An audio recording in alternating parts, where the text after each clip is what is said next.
2001년부터 경년으로 열리고 있는 경기도자 비엔날레는 경기도 이천, 여주, 광주를 중심으로 세계의 관심을 경기도로 모으고 경기도자의 우수한 도자 문화를 세계로 알리는 플랫폼으로서 기능해오고 있는 도자문화 예술의 장이라고 할 수 있습니다. 그리고 국제공모전은 세계의 관심을 모으는 구심점으로서 그 역할을 해오고 있습니다. 이러한 국제공모전을 대표하는 키워드는 현대도예입니다. 마치 현대미술과 유사한 결을 보여주는 오브제들과 설치 작품들은 일반인들에게는 도예의 새로운 면들을 보여주고 전문가들에게는 현대 도예의 현 모습을 진단하고 또 앞으로의 현대 도예의 모습을 상기시키는 동기를 줍니다.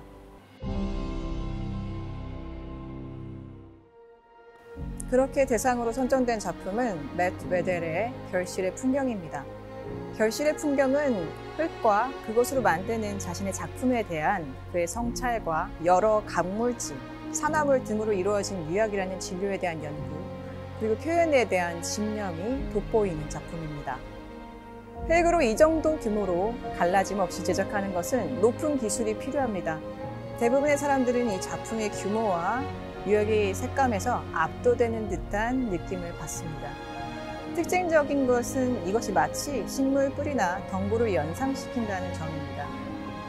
그는 이 작품을 제작할 때 자신이 정원에서 키우고 있는 아스파라거스의 모양이 이 작업과 거의 동일한 모양새를 가지고 있다는 것을 발견했다고 합니다.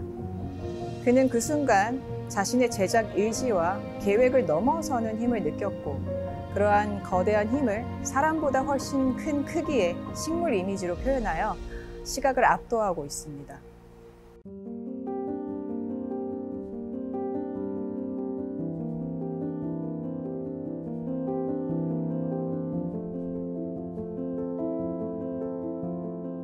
G12 우수상을 수상한 김하영의 조룡 복원도 또한 시각적 압도감을 주는 작품입니다. 김하영의 작품은 AI 기술이 접목되어 있다는 점, 그리고 관람객의 참여가 요구된다는 점에서 의미가 있습니다. 조룡은 일명 니닉이라는 작가의 세계관에 존재하는 커다란 새를 말합니다. 그는 이 조룡을 만들기 위해서 챗 GPT 같은 AI 스케치 프로그램을 통해 여러 명령어를 입력하였고 입력된 명령어를 조금씩 변환하면서 최종적인 이미지를 도출하였습니다. 그리고 그 이미지로 조룡의 뼈대를 도자로 제작하였고 이후 관람객들이 그 뼈대 위에 화장지를 덮여 나갈 수 있도록 하면서 작품을 완성시켰습니다. 더불어서 사운드 워크숍을 통해 조룡의 소리를 만들었습니다. 그 결과물이 비디오로 함께 전시되어 있고 이렇게 조룡의 뼈대와 화장지도 함께 놓여져 관람객들이 새로운 조룡을 만들 수 있도록 제안하고 있습니다.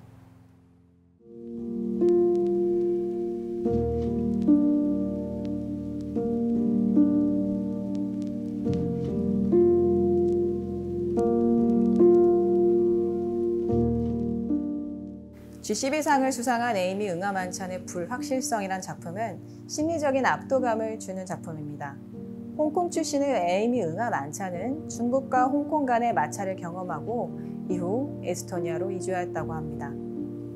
그로써 그의 갈 곳 없는 삶이 시작되었다고 하는데요. 그는 이러한 삶을 에스토니아의 나르바 강에서 이루어지는 퍼포먼스로 표현하였습니다. 에이미는 처음 에스토니아에 도착했을 때 그곳이 홍콩과 유사하다고 느꼈다고 전합니다. 에스토니아는 강국 사이에 위치하여 있었고 언제나 정치적 경계태세를 유지하며 항상 주변의 상황을 주시하고 있었다고 합니다. 더불어 나르바는 에스토니아에서 흙이 채취되었던 장소였고 러시아와 에스토니아의 경계를 이루는 나르바 강이 흐르던 곳이었습니다. 그래서 그곳은 항상 경계가 삼엄했다고 합니다. 그는 여러 승인을 거쳐 이 나르바 강에 배를 띄어 물레를 차는 행위를 반복하였고 그러한 행위를 영상으로 기록하였습니다.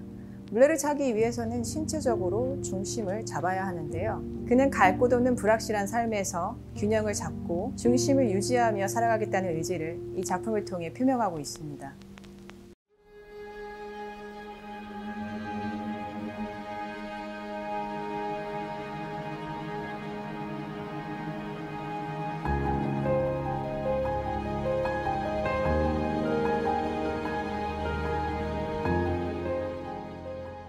매회 국제공모전에는 70여 개국 1,500여 명의 작가가 지원해오고 있습니다. 그리고 올해 2024년에는 73개국 1,505명의 작가가 지원하였고 10명의 저명한 심사위원들의 공정하고 엄중한 심사를 통해 총 20개국 57명의 작가가 선정되었습니다.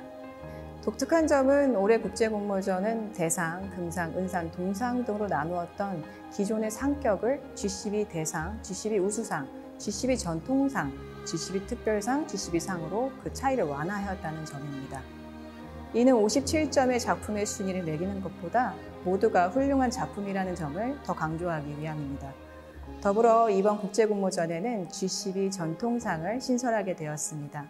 코로나 이후 현대도에는 국가적 정체성이 가늠이 되지 않는 특징을 보이고 있습니다.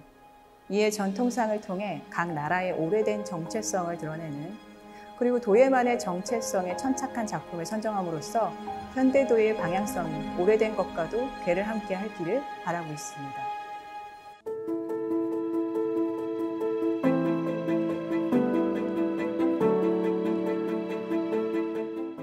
흙은 도예가에게 표현의 수단으로서만 존재하지 않습니다. 도예가들은 흙을 통해 자신을 투영하고 흙을 삶으로 상정하며 살고 있죠. 국제공모전에 전시되어 있는 모든 작품들은 그러한 작가들의 의지와 집념 그리고 시도들을 담아내고 있습니다. 57점의 작품 모두 수상 여부와 관계없이 모두 훌륭한 작품이고 모두 작가의 뜨거운 열정과 가치를 지니고 있습니다. 이 작품들이 새로운 동기를 주고 또 새로운 담론을 만들어 나감으로써 우리의 현대 도예가 진보의 방향으로 나아갈 수 있기를 바랍니다.